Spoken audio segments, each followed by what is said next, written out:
title of my talk here is Randomness, Blight, or Bane. And the reason that's the title of the talk is this is, in fact, I think, a lot of what a lot of different kinds of people think about in terms of randomness in games. In general, we tend to think of randomness as kind of being a bad thing.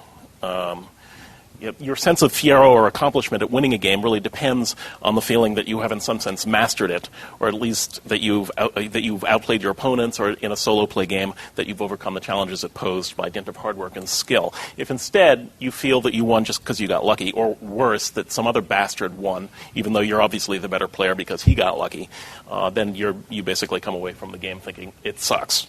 But clearly, many games do have random elements. And some are highly luck dependent, and yet people continue to play them. So the question, which I'm going to address is what really is the role of randomness in games, and how can we as designers work to harness it to beneficial effect and hopefully avoid some of the negative effects. Randomness has been part of games since their earliest inception, and when I say earliest inception, I mean deep into the unwritten Neolithic past. Game scholars sometimes point to the royal game of Ur as the earliest known game, and in a sense it is, but we also know of games from many of the Neolithic cultures that have survived into the present era, and we can look at their games, and there tend to be common features throughout the world, and it's quite likely, of course, that our cultures, tens of thousands of years ago, played similar kinds of games. Stuart Cullen, who was a scholar, published a whole series of books through the Smithsonian Press back at the turn of the last century, documenting the games of different cultures across the world. This is Games of the North American Indian, which is probably the best known of them. The simplest games, variations of which exist in innumerable cultures, are what Dave Parlett in the Oxford History of Board Games calls race games, and what I tend to think of, and I think many other people would call track games. Lines are drawn in the dirt with sticks to represent the spaces of the game. Typically binary lots, such as cowrie shells or acorn cups, almost anything that can be tossed and fall on one side or another, are used to generate a random number, in essence. Some simple algorithm is used to determine what a particular number of up lots versus down lots means. Players advance their token along the track in accordance with the lots thrown, and the first player to reach the end wins. Now, obviously, games like this still exist, right? Track games are just a very common thing. And of course, many of the games that do exist today that are based on this basic paradigm are derived from Pachisi. Jesus. Yeah. Which is an ancient and popular game in India. Parcheesi is the American commercial variant of the Indian game. If you're British, Ludo is also a Parcheesi variant. Sorry, Trouble, there are lots of them. And typically these games do add some element of strategy to the otherwise pure randomness of the game, blocking or sending pawns back to start and so forth. But the line of descent from track games that seem to exist in almost every Neolithic culture to modern Parcheesi variants seems very clear. For Neolithic cultures, and for some people in modern society too, randomness is not merely a feature of gameplay. It has a magical, in some cases religious aspect. A random test is viewed as divinatory. In reality, of course, luck is not an external force. Randomness is randomness and nothing more. In a sequence of random tests, streaks show up, but there's no real significance to that fact. It's simply how randomness works, and it's not really a consequence of mystical forces, obviously. But ancient cultures, of course, had no concept of statistics, and humans by nature tend to find patterns in things and ascribe meaning to those patterns, even when there really is none. Hence the very idea of luck. The Romans played dice games not merely for the thrill of gambling, but also as a means of testing their favor with the gods. Many Neolithic cultures use binary lots or other form of random number generation as a means of divination, ascribing predictive value to the results. It's quite likely, in fact, that track games arose not as entertainments, but as a means of recording the results of a series of divinatory casts. And Cullen documents a number of cases in which games are used by Neolithic cultures as part of their religious practices, as shown here. This is a Tewa Kiva altar showing gaming reeds. It's both an altar and a game. And even today, of course, some people continue the practice. The Qing, as an example, is an oracle consulted via the throw of binary lots. The tarot uses randomly selected cards in divination and so on. Obviously, these are not games in themselves, although games have certainly been devised that, say, use the tarot deck. And when I suppose you could make a game out of the Qing if you wanted to. Though if you take the Qing seriously, of course, you might find it kind of sacrilegious to mock it that way. In the French noir movie Bob le Flambeur, the protagonist, who is a professional gambler, keeps a slot machine in his hall closet. And before going out each day, he inserts a coin and does one pull. If he wins, he figures he's lucky today, and he cheerfully goes off to the casinos. And if it does not, he finds something else to do with his time. So as did the Romans, as do Neolithic cultures, he's essentially using a game for divinatory purposes and ascribing a magical aspect to its results. Most of us, of course, scoff at the notion that there is anything significant about the outcome of random tests.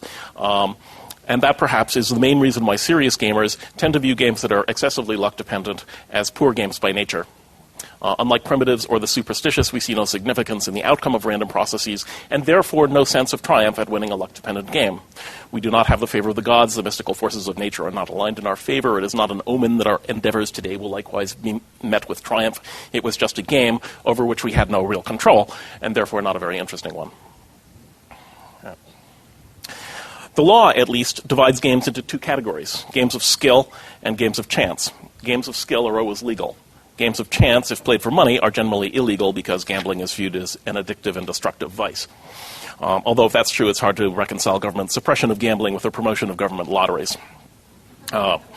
In essence, we have somewhat confusedly adopted toward gambling the attitude that some people think we should also adopt to other vices like recreational drugs and prostitution.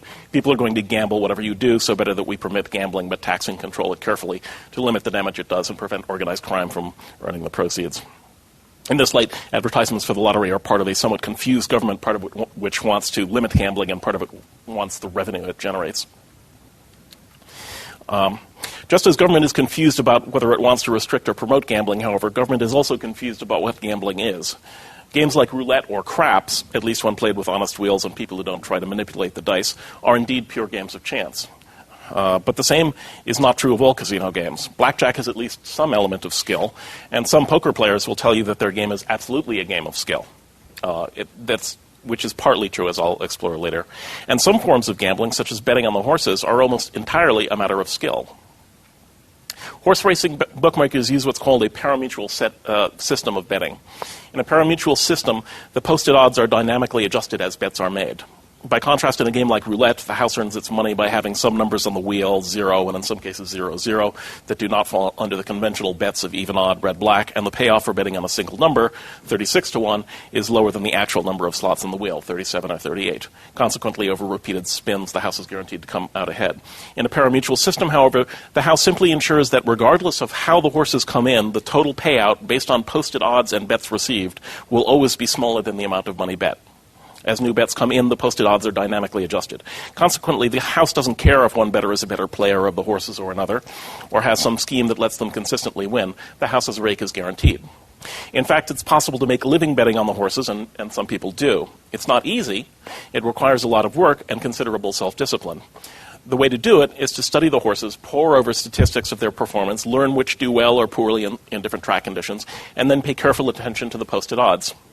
Most bettors are naive and will not have the same expert knowledge as you. Consequently, you will have a better sense of the true likelihood of different outcomes than naive bettors. And when a spread opens up between the posted odds and your actual expectation of outcomes, you can take advantage of that by betting against the mass of naive bettors. It's a form of arbitrage, in other words. In truth, the outcome of a horse race very rarely depends on chance. It depends on the characteristics of the horses involved and the condition of the track in which they run, and perhaps more subtle variables. But pace quantum mechanics, it takes place in the Newtonian phenomenological world, and a sufficiently advanced student of the horses can win consistently because posted odds are not based on actual odds, but on the pattern of betting. The only element of chance that intrudes, really, is that unexpected events can occur in a universe as complicated as ours. Thus, a horse can stumble and fall, say. That isn't chance exactly either, but it's the kind of event that no student of the horses can anticipate. It's the kind of thing we'd simulate in a game by introducing a chance element. The common dichotomy between games of chance and games of skill, therefore, is something of a false one. There are pure games of chance, such as roulette, and there are pure games of skill, such as chess, but almost everything in between is some mixture of the two. Different games appeal to different aesthetics. People who love story-driven Japanese role-playing games like Final Fantasy will tell you how much they love Final Fantasy X in particular, while others blind to this genre will characterize the game as interminable cutscenes separated by boring and repetitive gameplay.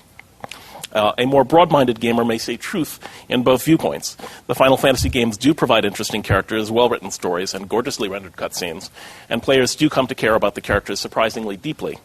Yet there's far less variation in moment-to-moment gameplay and in terms of strategy and puzzle solving than in almost every other game genre. Final Fantasy X is a wonderful story and is also characterized by dull and repetitive gameplay. Part of my objective in general is to foster the aesthetic of a broad-minded gamer, able to see what people find appealing in any game, but that's because I'm a game designer and pretentious ludiast, a word I just coined by analogy to cineast. Most gamers prefer to find games that they like and often look down on ones they don't, even if enjoyed by others. If you don't like Final Fantasy X, you're obviously an idiot or conversely sucked in by the story and don't really understand what games are about. This is a short-sighted view. But to return to the question of randomness, in light of the idea that there are different and equally valid aesthetics of the game, one sort of game aesthetic says games should be won by skill and not by luck, hence any recourse to randomness is bad. Curiously, it's an attitude held by two sorts of gamers who otherwise have very little in common: fans of abstract strategy games and fans of first-person shooters. To an abstract strategy gamer, games like chess and Go are the ne plus ultra of gaming, mechanically simple but strategically profound. You can, and people do, spend a lifetime studying and mastering these games. To a serious abstract strategy gamer, a game like Risk is a trivial and even appallingly stupid waste of time, a mere die-rolling exercise. And even something like backgammon, a game of no little strategic depth in its own right, is inherently suspect and inferior because of its reliance on dice. The ideal is a game that pits mind against mind in a clean contest of strategic planning and anticipation of the opponent. Anything that involves even the slightest degree of randomness is inferior because victory should come through mastery of the game and superior play. The notion that someone might win through luck is almost repulsive.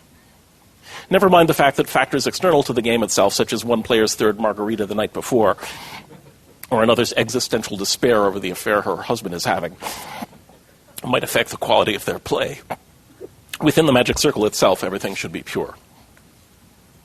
Similarly, for a first-person shooter player, winning a deathmatch involves mastery of the interface, perfect knowledge of the level layout, and the location of spawn points and power-ups, and superior knowledge of and ability to perform tactical tricks of the trade, such as the bunny hop and the rocket jump. Chess is about as different a game as you can possibly get from Quake, or actually this is Counter-Strike. One is a game of mental domination, and the other a twitch game, a game that depends almost entirely on the mastery of a limited set of physical skills.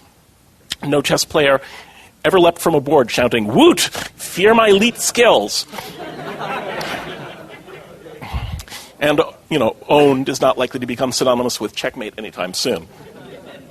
Yet chess players, too, prefer to feel that it is their elite skills that bring victory, not some random element. Gamers often divide games into two categories by the type of skill they require. Player skill games, like Counter-Strike, depend on physical mastery, while character skill games, like Final Fantasy, depend primarily on the character's stats and the player's choice of special actions to determine outcomes. To a serious first-person shooter gamer, character skill games are obviously inferior. All they take to win is perseverance, while player skill games reward those who work to master the gameplay. And yet, if you look under the hood, that is at the source code, you'll find that the weapon damage in first-person shooters is partly random. Typically, weapons do some set amount of damage plus some additional amount of damage determined randomly and linearly between 0 and another factor. This factor, I was astonished when I read the source code for Doom back in the day to find out that in fact this was the case, because I didn't really see any reason for it. This fact isn't normally perceptible to players, who may often assume that any variation in damage is a consequence in variation of accuracy or range. And indeed, in actual play, the randomness of first-person shooter damage has very little income on ultimate outcomes. Except perhaps in very marginal circumstances, it's not enough to let an inferior player beat a superior one.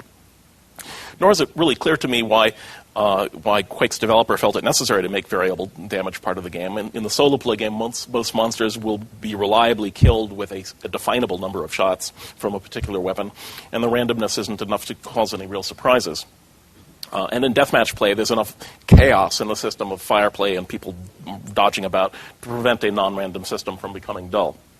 I suspect that the random element of damage derives not from a conscious design choice, but from an unconscious and automatic adoption of a game mechanic, variable weapons damage, that stretches back into the tabletop role-playing and miniatures gaming prehistory of the video game. But miniatures games, certainly, and tabletop role-playing to a lesser degree, need a degree of randomness to sustain player interest. Now, why is that? Oh, yeah, okay, we have a little pseudocode there. Let's start by examining Little Wars, H.G. Wells' landmark miniatures rules, the first commercial rules published for gaming with toy soldiers. It does not rely on chance, at least on the surface. Infantry can move so-and-so many inches per turn, cavalry somewhat farther, artillery less. Melee combat is resolved according to a simple non-random rule. Do I have that here? Yes, I do. Which is just this. If the two sides, So melee combat is, if the two sides are equal, everyone on both sides dies. If unequal, the inferior force is eliminated, doing damage to the superior force according to this formula, twice the inferior force's size minus the superior force's size. So if the inferior force had 4 units and the superior 1/6, the superior force would lose 2 units. No randomness here. Artillery fire is, however, resolved in a different way. The rules to the games assume that both players have what Wells describes as a spring breech loader gun. You slide a toothpick into the cannon, then release the stick. If it strikes an opposing figure, that figure is lost. It seems clear to me that without the second rule for artillery, Little Wars would be a very dull game indeed.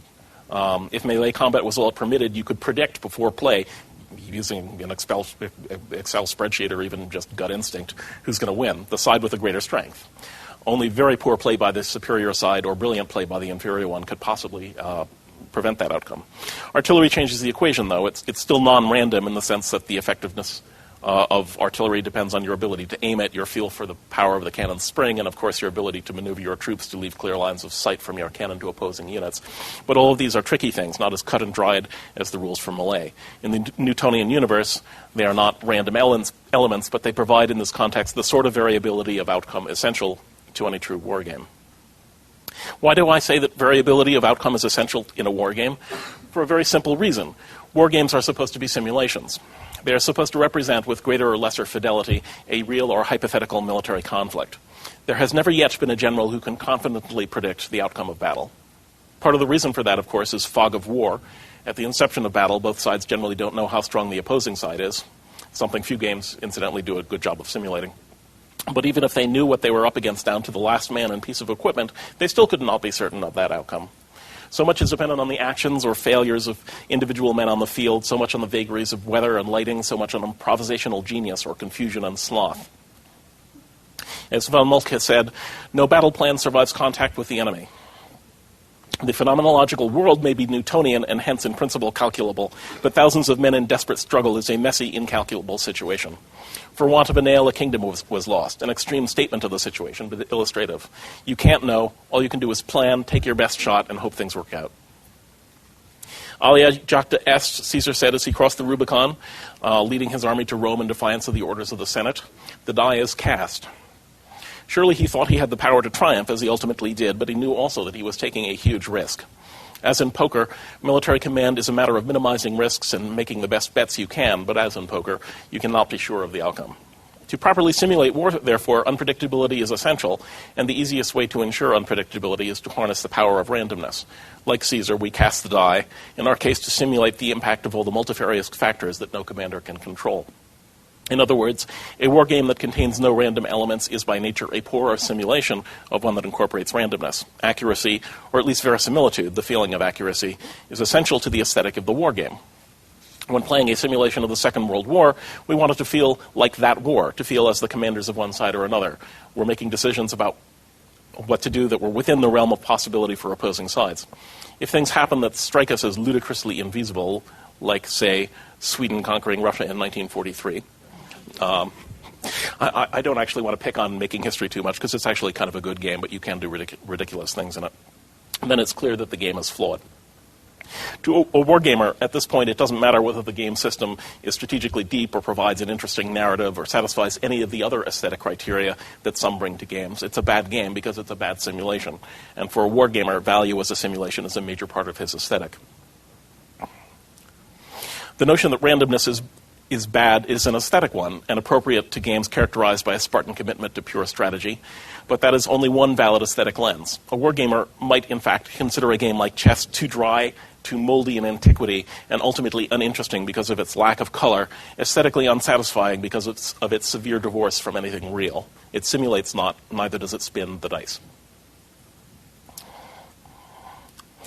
The use of chance as an element in heightening the realism of a simulation isn't unique to wargames. Indeed, almost any game that purports to simulate the real world in some fashion uses chance to a degree. In Roller Coaster Tycoon, when one of the little people wandering about your theme park completes their current action, the game chooses a new action for them to perform that's partly dependent on characters' current stats and partly based on a random factor. In SimCity, the paths taken by individual Sims through the city are determined semi-randomly. In Kremlin, whether or not one of your geriatric Politburo members dies this year is determined by a die roll. Just as war is too complex to simulate accurately through an entirely non-random system, so are almost all real-world phenomena, at least addressed at a high level, and thus a degree of randomness increases the simulation's fidelity. In reality, the reliance by games on chance does not necessarily mean that the game's final outcome is random. In a game with chance elements, there would typically be dozens or hundreds of random tests over the course of the game, many, many times in which dice are rolled or an algorithm that uses a random input is applied. Paradoxically, the greater the number of random tests, the less effect chance has on the outcome. Over time, random systems regress to the mean. Consider a single die roll. There is exactly a 1/6 chance of each possible result. Now consider a 2d6 roll. There is a 1/6 chance of rolling a 7, but only a 1 out of 36 chance of rolling a 2 or 12. A single die roll produces a flat curve with all outcomes equally probable. A 2d6 roll produces a bell curve with numbers toward the center more probable and the extremes less likely. Adding more dice increases the sharpness of the curve. And if you look at the 40d6 there, the outliers are vanishingly small probability of happening. In other words, the more random tests, the lower the likelihood that the outcome will be at one extreme of the bell curve, and the more likely it will be near the center. Suppose that the outcome of a game is based on a single random test that can go either way, 50-50 odds. In this case, I win 50% of the time, and you win 50% of the time. The outcome is purely random. But let us suppose instead that over the course of the game we have 100 random tests. But in addition to those tests, there's an element of strategy.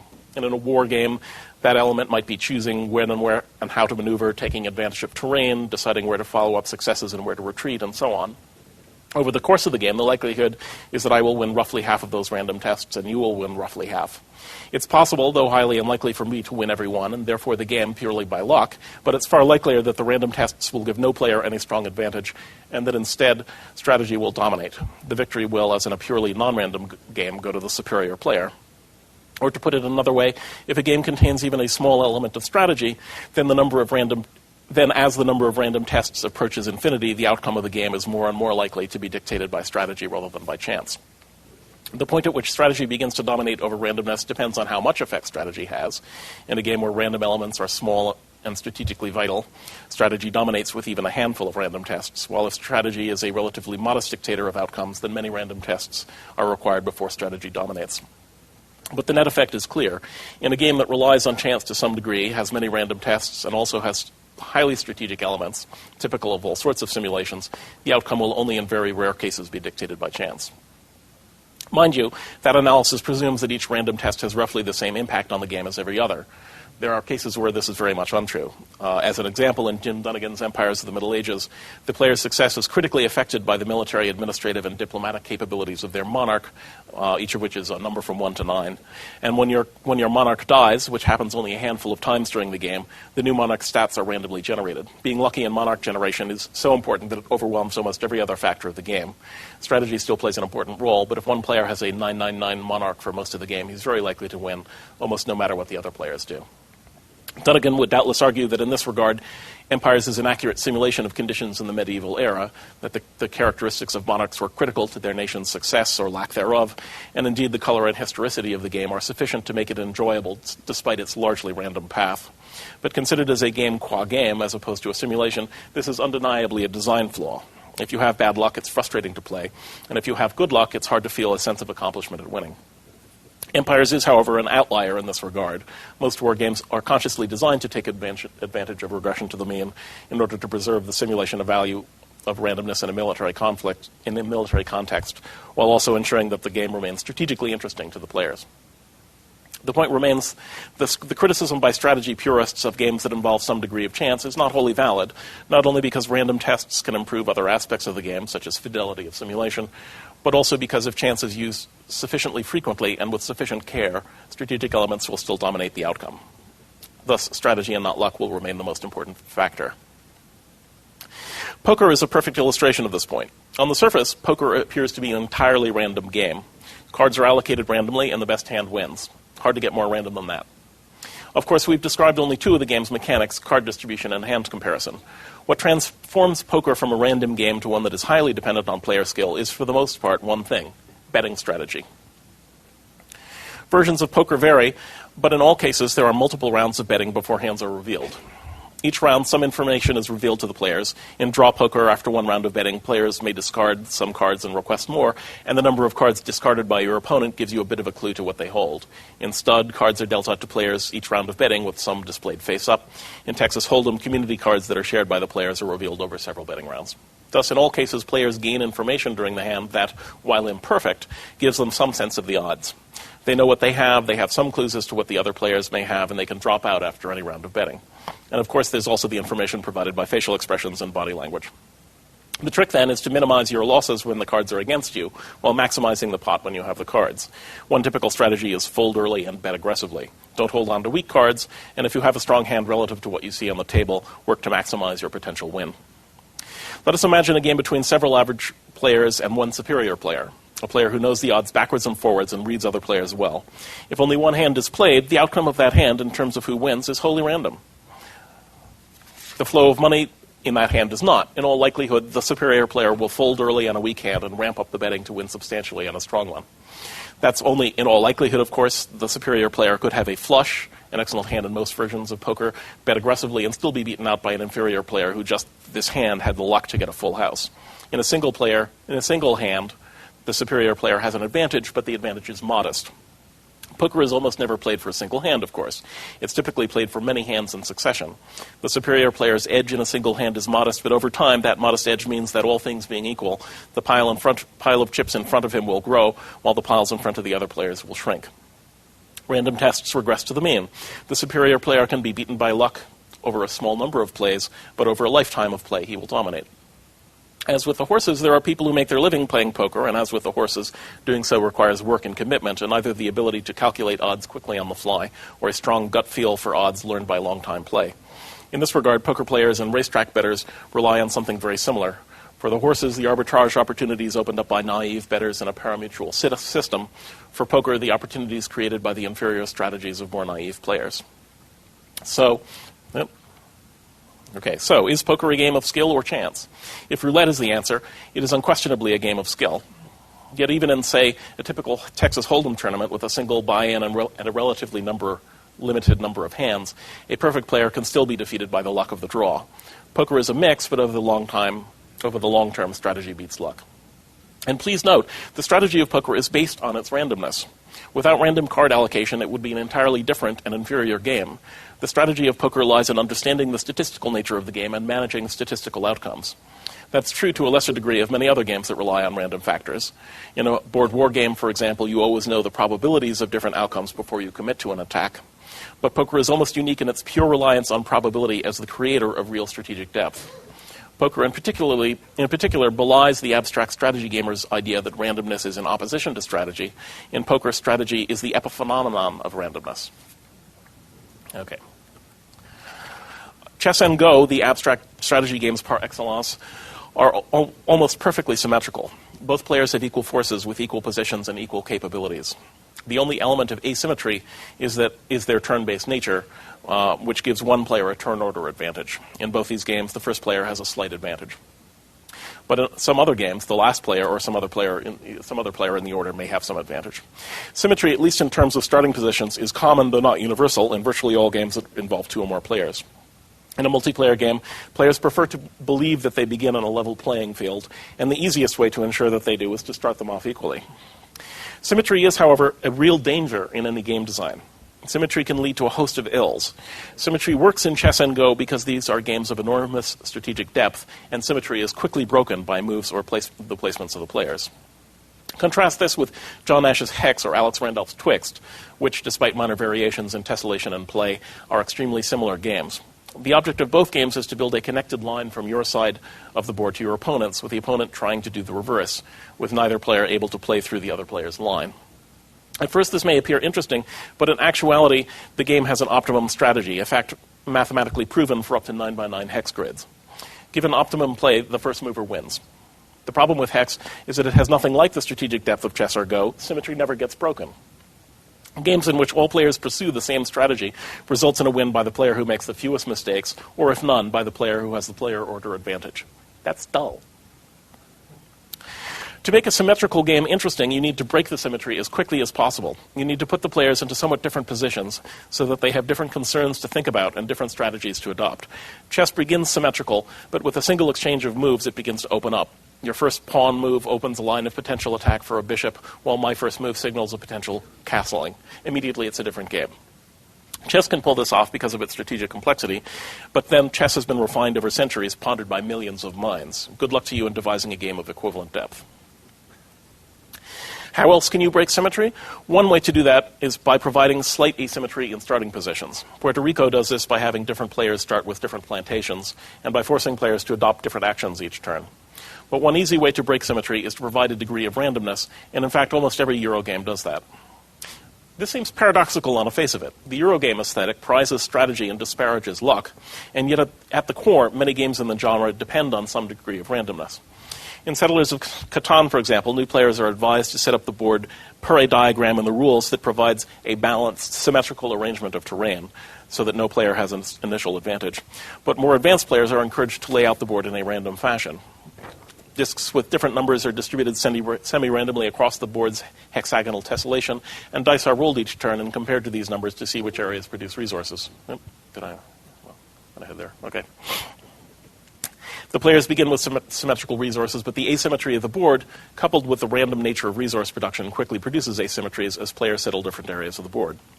Or consider Torres, which at heart is a purely symmetrical abstract strategy game, but breaks the symmetry by giving players action cards, each of which provides some special benefit.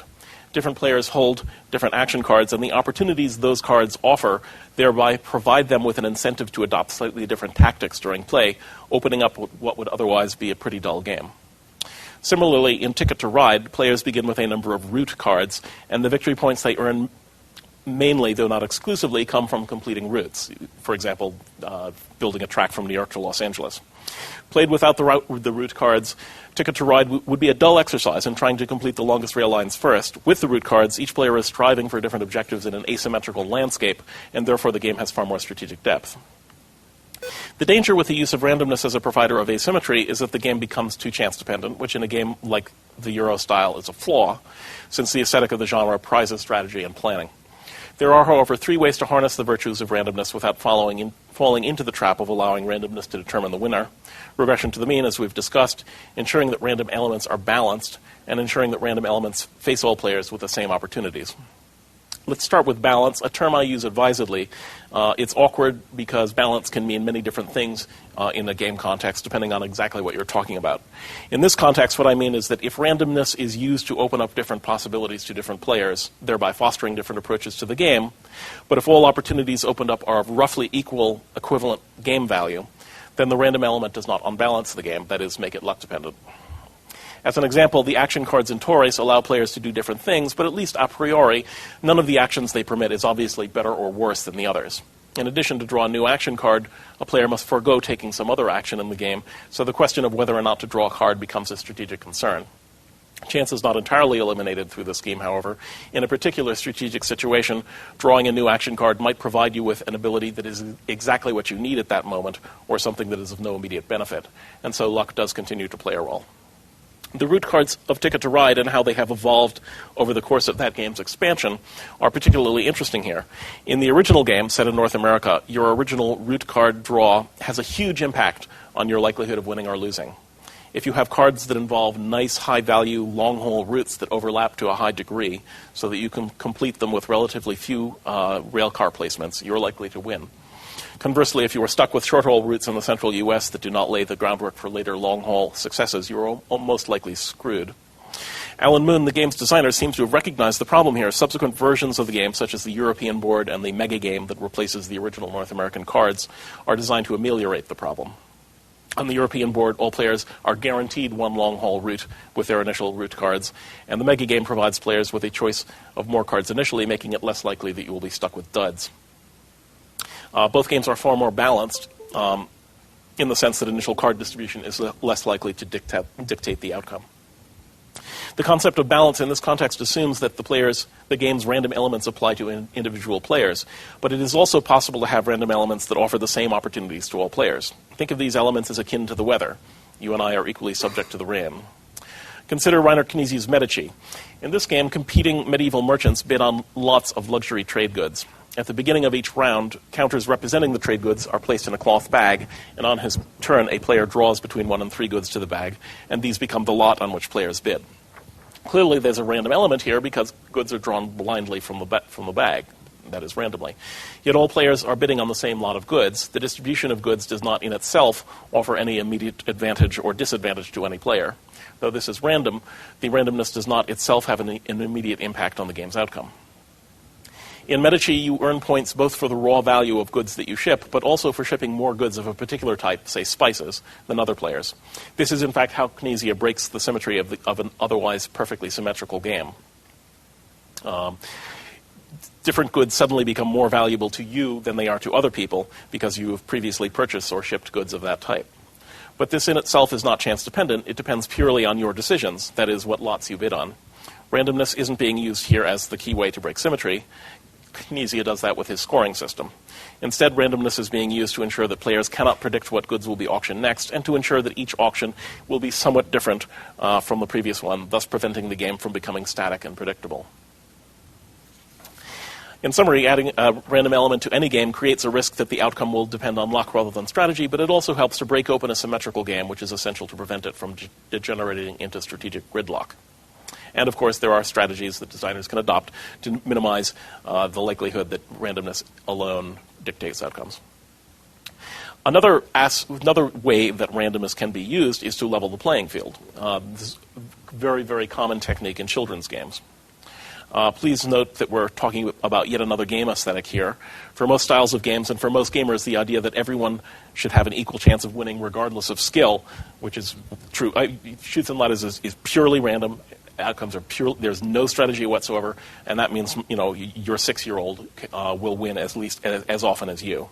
And from a strategy gamer's perspective, that's barely a game. You might as well just roll a die to see who wins. It's like, why even play? But, if you are playing with small children, I suppose you could choose to play chess, but unless you purposely play very badly, you will beat your child every time. And, having small children in tears and never willing to play with daddy again is not a desirable outcome. So consider Snakes and Ladders, a central classic and centuries-old game of childhood, popularized in the U.S. as Shoots and Ladders. Everybody begins at square one, and everyone is trying to reach square 100, 10 by 10 matrix of squares numbered sequentially. You roll a die or use a spinner and advance your tokens as many spaces as the number generated. And at various points, there are ladders you land on a space at the base of a ladder, and you go to the top. You land on a space at the top of a chute, and you go down. That's it.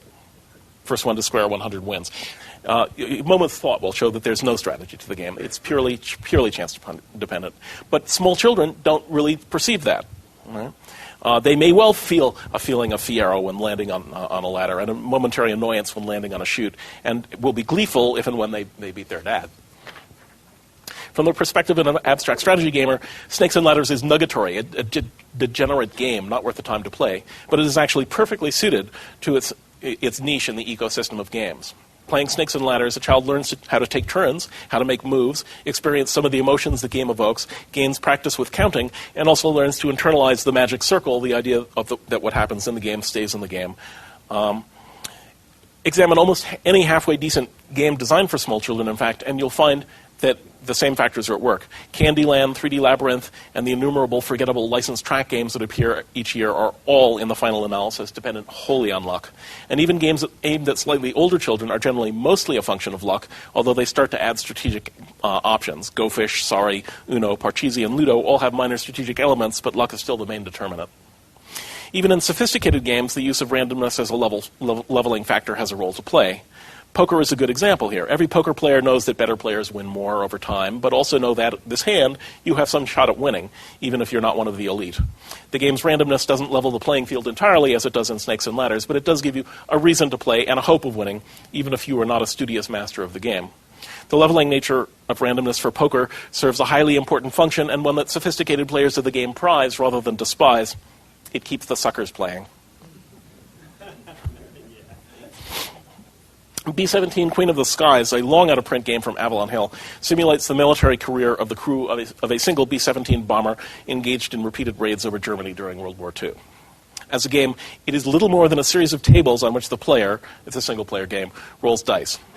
Dice are rolled to determine the player's mission, what opposition, in terms of German fighters, flak, and so on, the crew faces during the mission, the effects of combat with enemy fighters, how successful the aircraft is in damaging its targets during bombing runs, which crew members get killed or injured, and how badly, and so on. There are almost no decisions to be made in the game, just dice to be rolled. It sold quite well during its lifetime by board war game standards. Part of the reason for that was undoubtedly that there are very few solitaire board war games, which is a mainly two-player genre. But part of it is that B-17 was, in its own weird way, fun to play. There was some enjoyment to be gained by rolling the dice and just seeing what happened next. Interestingly, I don't think you could do a digital adaptation that would be remotely popular. You just click next and see the next event.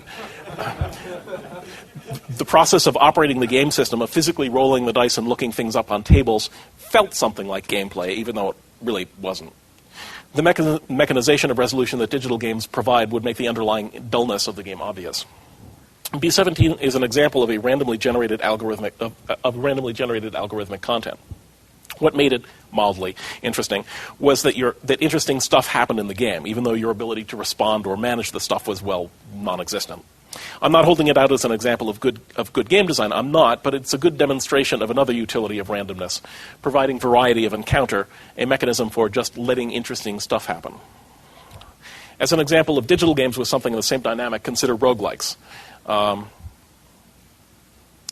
Almost nothing is level designed in the sense of most digital games, although some roguelikes, like NetHack, do have a handful of designed levels interspersed among randomly generated ones. Roguelikes are highly luck dependent. You're often faced with hordes of monsters or some other problem that you cannot possibly overcome, and can contrariwise, though not often, gain some key magic items that let you just plow through the game quickly. But they are far from devoid of strategy. They're turn-based, and every turn you typically have to have a choice of a wide variety of actions, not just the usual movement and attack, but things like using spells, potions, praying to your god, locking doors behind you, and so on. There are a host of tactical tricks to learn, counters to special monster abilities, and so on. If the mark of the superior strategy game is that it makes you stop and think about your next move, then roguelikes qualify, even though they are so heavily luck-dependent. In exchange for accepting an almost perverse level of chance, roguelikes offer an almost unparalleled level of variety. Because they are randomly generated, no two-play sessions are ever identical. They typically have dozens or hundreds of different monsters, magic items, and other capabilities, and quite often dozens of verbs, actions that the players can trigger. Some of those, the more involved roguelikes, such as NetHack, contain so much rococo detail, handle so many unlikely possibilities that even after years of play, you may discover new features.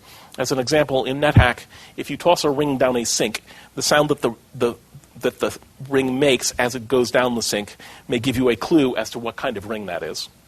One of NetHack's innumerable coders, it's a long-standing open source project, having a bit of fun there, obviously. Obviously, you cannot play a roguelike with the kind of seriousness that a chess master brings to the game. No matter how experienced a player, the next corner may bring you face-to-face with instant death. It requires a sort of cheerful resignation, a willingness to enjoy the often humorous ways in which you die, gnawed to death by rats on level 17 while paralyzed. Despite the randomness of the game, the sheer variability it offers means that it is infinitely replayable. Games like Diablo are hardly worth playing more than once. You might try it a second time with a different character type, but the challenges and the story elements will be the same. By contrast, NetHack is one of only two games that have been on my hard drive of every computer I've owned since I first encountered it, the other one being Civilization. There's a lot to be said for sheer variety of encounter, and random shuffling of game elements is perhaps the easiest way to provide it. So, randomness. Bane or Blight, it all depends. If randomness dictates outcomes, many players will find the game unsatisfying. But there are times when a degree of randomness can play an important and useful role in design. Okay. That's it.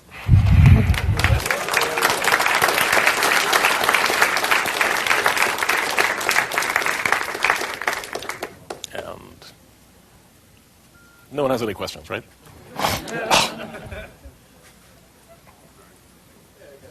Yeah.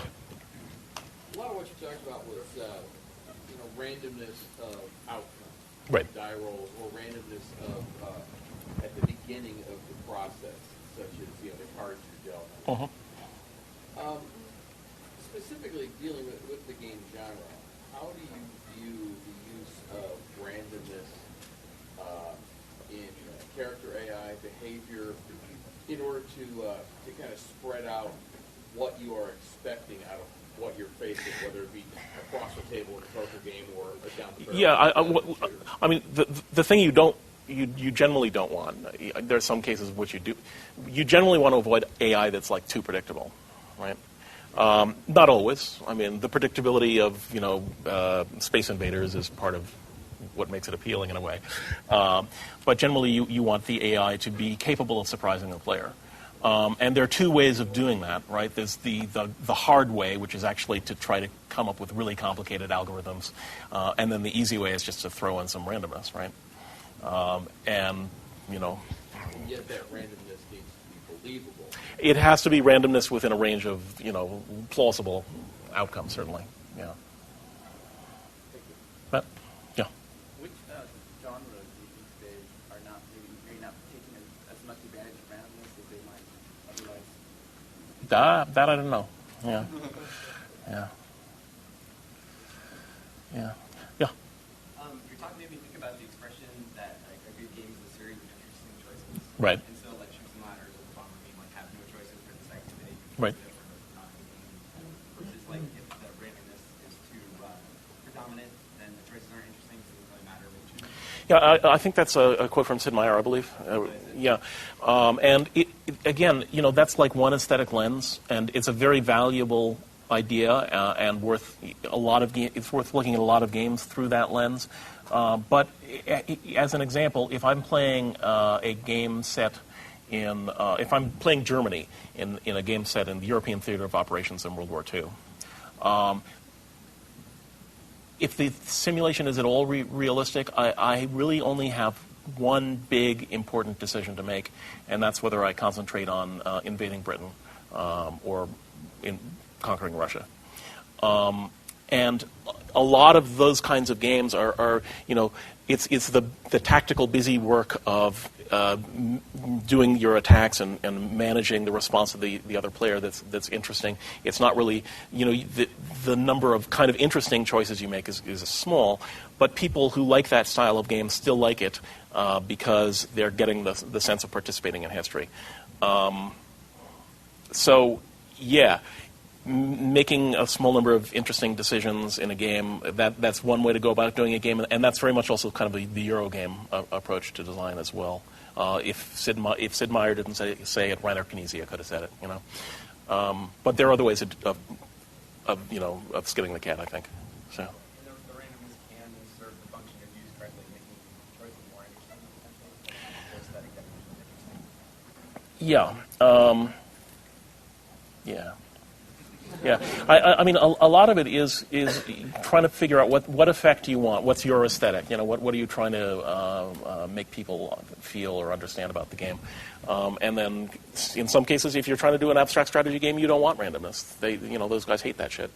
So yeah. I would contend that if the outcome of your two or more choices is transparently deterministic, then it is no longer interesting. It's predetermined for you. This is the best, and I'm done. Yeah, that's absolutely right. Although randomness is not the only way to hidden information is another way to make outcomes not, obviously deterministic and predictable. Chaos theory. Yeah, yeah. All deterministic, but it's a lot of it. Mm-hmm. Yeah. Yeah. One really simple question: what's the Eurogame approach? Oh, okay. Yeah, for those who don't know, the American board game market totally sucks, and the best board games in the world today are primarily produced in Germany, where the winners of the Spiel des Jahres award are minor national celebrities. National newspapers and magazines frequently will run reviews of games, and just far more kind of design innovation going on there. I mean, it's filtering back into the United States. One of the nominees for the Spiel des Jahres award this year was Pandemic, which was published by Z-Man Games, who's in Westchester.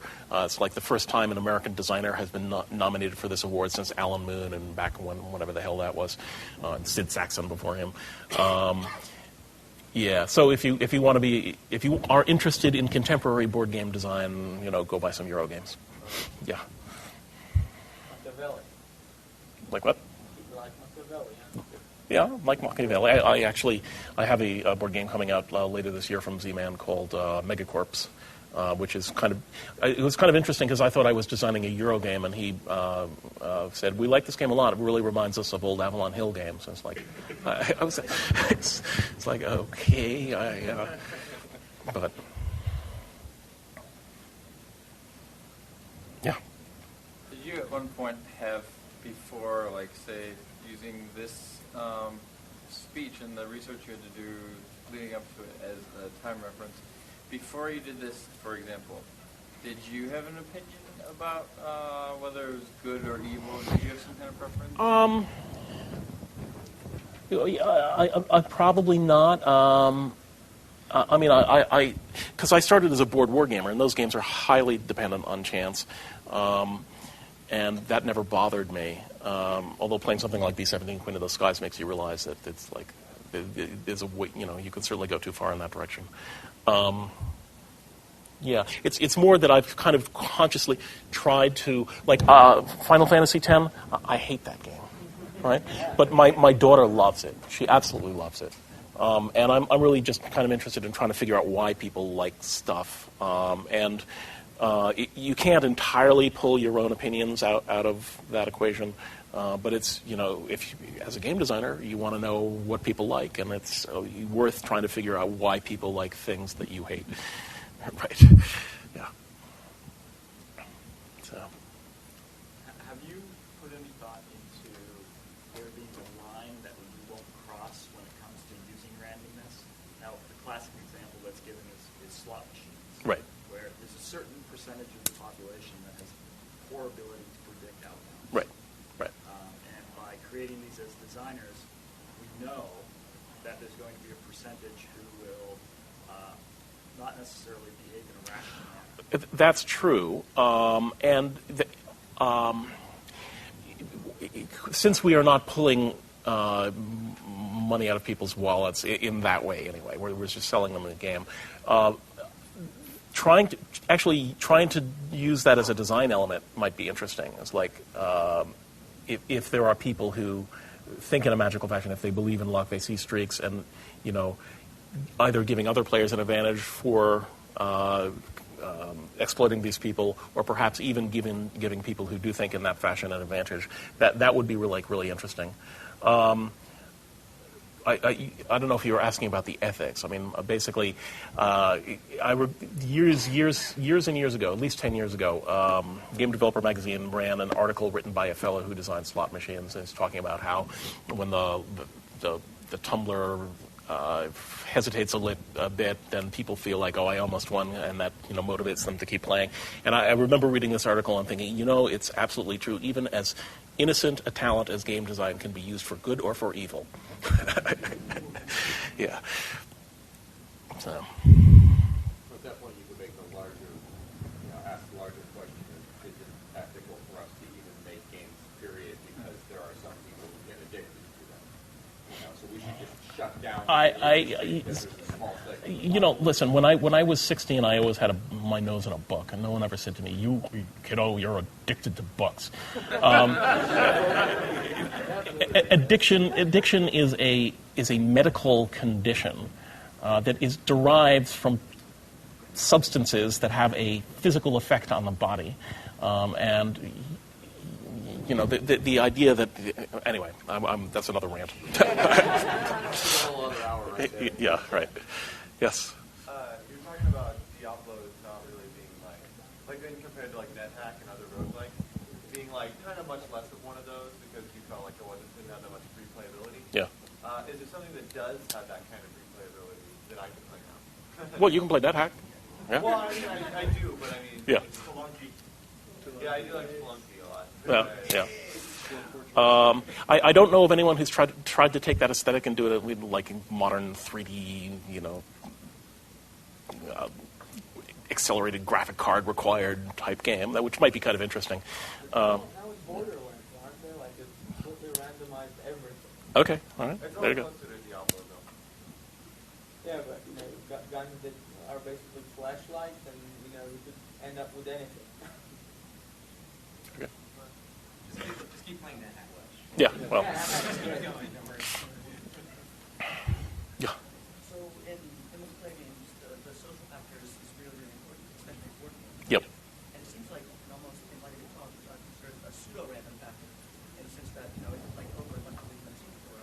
You might as well be playing random games because you meet them or so, you don't know them so. Whereas as you're playing with a bunch of your really close friends, like the game gets more strategic and more deterministic. And the same thing goes for a lot of other games with that after first person. So how does that fit into your aesthetic Yeah. Well, the question is, in essence, in a multiplayer game, if you're playing with people you know, you have a better ability to predict their behavior. And if you're playing with strangers, that's kind of a random thing in its own way, because you don't know how to read them, you don't know. I don't really know how to respond to that, except there might well be an interesting design use of randomness there. It's like if I'm playing with my friends, I want more random shit because, otherwise they're boring. I know how to, yeah. I just want to follow up on that. Sure, people, I think, with World Series of Poker, the pros would like to know that because they keep on losing to people who play the first time. Right. Keep on winning the tournament. Yeah, that's absolutely true. Okay, well, thank you all.